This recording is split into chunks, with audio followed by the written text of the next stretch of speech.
Good evening Kolkata super hits 93.5 red FM. मेरा नाम है निमेश और मैं इस वक्त भवानीपुर में हूँ और हमारे साथ कोई है, उनके साथ हमारी बातें होने वाली है बिल्कुल लाइव। जी हाँ, मैं बातें कर रहा हूँ नन अदर देन मेरे फेवरेट एक्टर, हमारे अपने आशीष विद्यार्थी कोलकाता शहर में है और उनके साथ हमारी रेड एफएम पे बिल्कुल लाइव बातें हो रही है। आशीष सर, आपका बहुत बहुत स्वागत है रेड एफएम पे। सबसे पहले सबसे पहले हम आपसे जानना चाहेंगे, आप ही के शहर कोलकाता में आप हैं, जिसे हम आपका सेकंड होम कह सकते हैं। क्या कहना चाहेंगे इस शहर के बारे में? बंधु, क्या बताऊं आपको, ये कलकत्ता शहर ये है जो आपको बार बार मतलब ट्रेन में फेंक देता है। मतलब मेरी पैदाइश यहाँ की नहीं है, मैं दिल्ली का हूँ, लेकिन जब जब यहाँ आता हूँ और पता नहीं 7 बार आ चुका हूँ और हर बार एक अमेजिंग तरीके से चीज फॉलोइंग लगी। इस वक्त भी आपसे बात कर रहा हूँ भवानीपुर में मेरे दोस्त के छत के ऊपर टहलते हुए, और दूसरी मेरी स्थिति यार, इसको आप मेरी वाइफ यहाँ की है, मैं उनको कहता रहता हूँ कि अरे गजब है भाई, इस शहर में मुझे सचमुच गजब की बात है। और सच कह रहे हैं आप, हल्की सी ठंड पड़ रही है, टी शर्ट में घूम रहा हूँ खुले छत पर, हल्की सी ठंड भी लग रही है, थोड़ा दूर में कोहरा भी दिख रहा है। और क्या बात है, वो दोस्त आने वाले हैं, शाम लोग काम करते हैं, शाम के ताकत के बाद। जी हाँ, बिल्कुल। इस वक्त हम वॉक एंड टॉक कर रहे हैं और आशीष सर के साथ हमारी बातें हो रही है। जानना चाहूंगा, कोलकाता की सर्दी की जब हम बातें कर रहे हैं तो कोलकाता की सर्दी में सबसे हॉट चीज आपको क्या लगती है? अरे भाई, अभी कल की बात है, अभी बलवंत सिंह का सिंगारा और उनकी नमस्ती खाई गर्मा गर्म। अब मेरे साथ यार, दरअसल तुम बात करोगे तो मैं कुछ खाने की भी बातें करता रहूँगा, लेकिन I keep joking with my self कि मैं तकरीबन 25 से 26 दिन महीने में मैं ट्रैवल करता हूँ, जिसमें कुछ दिन कलकत्ता होता है, फिर चेन्नई, हैदराबाद, बैंगलोर। और एक तरफ मेरी लड़ाई है काम को लेकर, दूसरी तरफ मेरी जंग छिड़ी रहती है मेरे वेट को लेकर।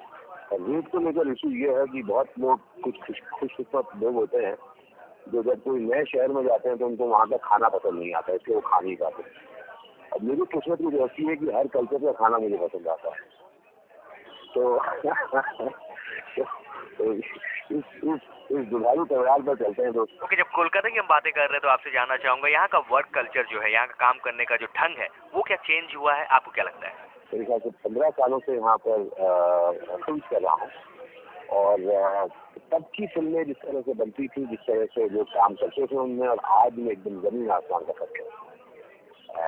क्योंकि और देखिए, एक गजब की चीज हर शहर की होती है, हर शहर की एक खासियत होती है, हर एक कल्चर की एक खासियत होती है। मैं आपको छोटा सा एग्जाम्पल देता हूँ। जैसे लोग कहते हैं कि यहाँ पर लोग धीरे काम करते हैं, हल्के से काम करते हैं। मैं कहता हूँ वो तो एक अंश का ये है। आप अगर बम्बई में अगर हम काम करें, तो दूर में कोई अगर फील्ड में आता है तो कहते हैं गुजरात, ऐसे मेरे चिल्लाता है। यहाँ पर ये असिस्टेंट दौड़ के जाएगा, दादा की शोरूम, दादा शोरूम, क्यों दादा की शोरूम, दादा शॉट, दादा ये की शोरूम। मतलब एक मिठास है, एक कल्चर है। मैं किसी भी दिन इस मानवीयता को मैं हमेशा ज्यादा इसका दर्जा सबसे ऊंचा मानता हूँ। और इसलिए ये शहर इसमें काम करके मजा है। और बहुत फर्क आया है। पहले इतना तेज नहीं था जितना अब है, लेकिन अब बढ़िया काम हो रहा है।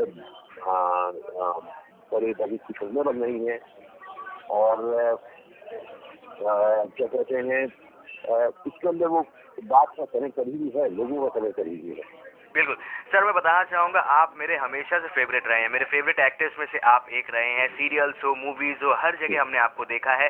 आप हर तरह के रोल में बहुत अच्छा काम करते हैं। जैसे कि हमने आपको हर तरह की मूवीज करते हुए, हर लैंग्वेज की मूवीज करते हुए देखा है।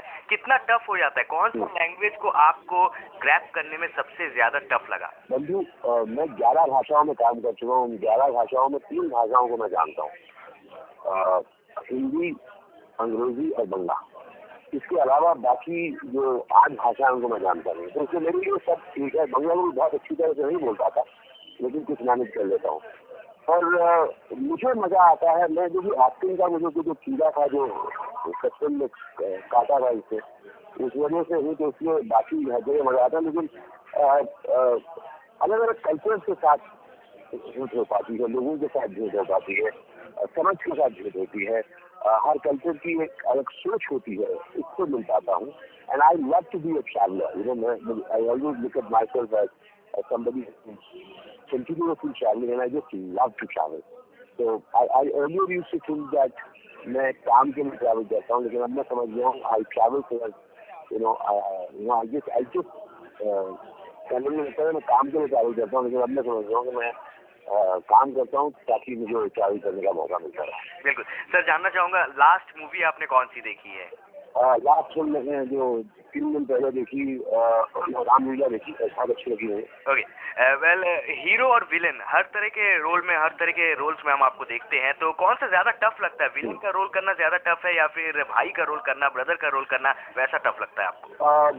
बंधु हर रोल का अलग अलग होता है. जैसे इसी दौरान अगर मैं उस काम की बात करूँ जो इस वक्त में कर रहा हूँ, अभी 6 तारीख को मेरी फिल्म रिलीज हो रही है आर राजकुमार. उसमें मैं कंप्लीट विलन हूँ, जो कॉमिक विलन जिसमें आप देखेंगे. नाम परमार है उसमें. शाहिद कपूर की जो फिल्म आ रही है उसमें आज से मेरे ख्याल से 1.5 महीने बाद एक फिल्म जो हिंदी में रिलीज होगी अभी रहस्य, वो कुछ आरुषि बलवार की पर आधारित है.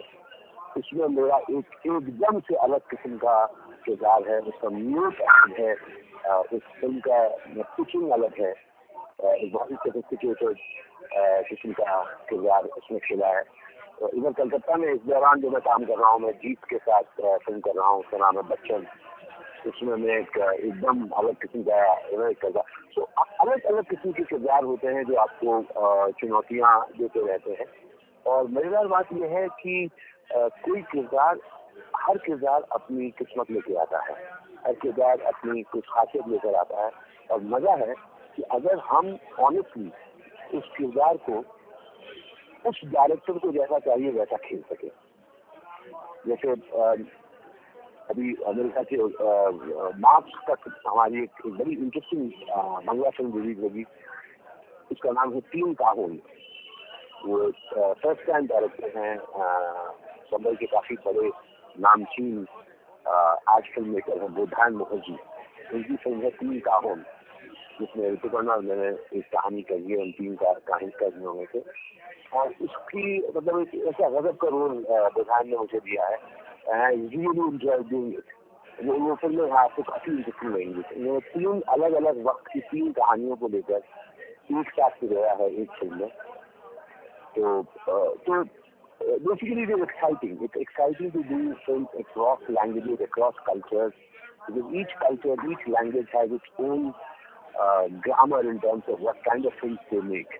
And I've been really blessed that people across cultures have been generous enough to give me work and love me, so that producers and directors call me for working in those films. So I really enjoy the journey. Okay, जाते जाते आखिरी सवाल आपसे पूछना चाहूंगा. आज के दिन की सबसे बड़ी खबर ये रही कि आरुषि हत्याकांड में आज उनके माता पिता को उम्र कैद की सजा दे दी गई है. As a citizen of India आप क्या कहना चाहेंगे? जिंदगी की सबसे बड़ी एक सबसे बड़ी त्रासदी ये है कि हम लोग सब यस और नो में हम सवाल के जवाब ढूंढने लगते हैं. और जो जिंदगी की जो खासियत होती, जिंदगी is in the grey zone. You will never ever know the truth. You will never ever know whether they were rightfully convicted, or we will never ever know that it was a miscarriage of justice. This is what is the human trauma, and we as human beings, इसलिए हम लोग बहुत lucky हैं अगर हम लोग जिंदगी को सेफली जी सके. क्योंकि जब जिंदगी घटती है वो घट जाती है बंदी, और उसके बाद हम सोचते हैं कि क्या ये सही था या गलत था. जिंदगी घटती है. एक पेड़ के ऊपर बात गिरता है, वो पेड़ उगल जाता है. साथ वाला एक कुत्ते का पिल्ला वहाँ पे सोता है, उसको कुछ नहीं होता. तो किसी के पास कोई वजह नहीं है क्यों जिंदगी में होती है. आरुषि और हिंदाज हत्याकांड के लिए ये ट्रेजेडी रहेगी. सोचिए कौन रहा होगा जिसने बच्ची को और जिसने इंसान के इस तरह से मार दिया. हमको we have to go into that source, क्योंकि वही सोर्स है कि जो कल्चर्स में ट्रेजेडीज होती है. यूएस में अगर आप देखें बेशुमार लोग मरते हैं. गन वायलेंस से ऐसे ही लोग मर जाते हैं. हर एक के घर में पिस्तौल है, एक पिस्तौल का तांगर है। बड़े बड़े शहरों में जाइए, लोग अपने फ्रस्ट्रेशन को दबाकर रास्ते पे निकाल देते हैं। तो रास्ते में गाड़ी टकरा देता है तो खून करने का तैयार हो जाता है, रोड रेज होता है। तो ये जितना जितना हम लोग जिंदगी को खुले दिल से जी सके, मेरे ख्याल से इन सब चीजों से हम उतने दूर रह पाएंगे। बिल्कुल आपने सही कहा। थैंक यू सो मच हमारे साथ बातें करने के लिए, बहुत अच्छा लगा आपसे बातें करके। Thank you so much. It's my pleasure, my friend. Wish you all the best and सबको सक्सेस की हार्दिक शुभकामनाएं मेरी तरफ। वेल ये आवाज थी none other than very talented actor Ashish Vidyarthi की, जो हमारे साथ इस वक्त रेड एफएम पे बातें कर रहे थे।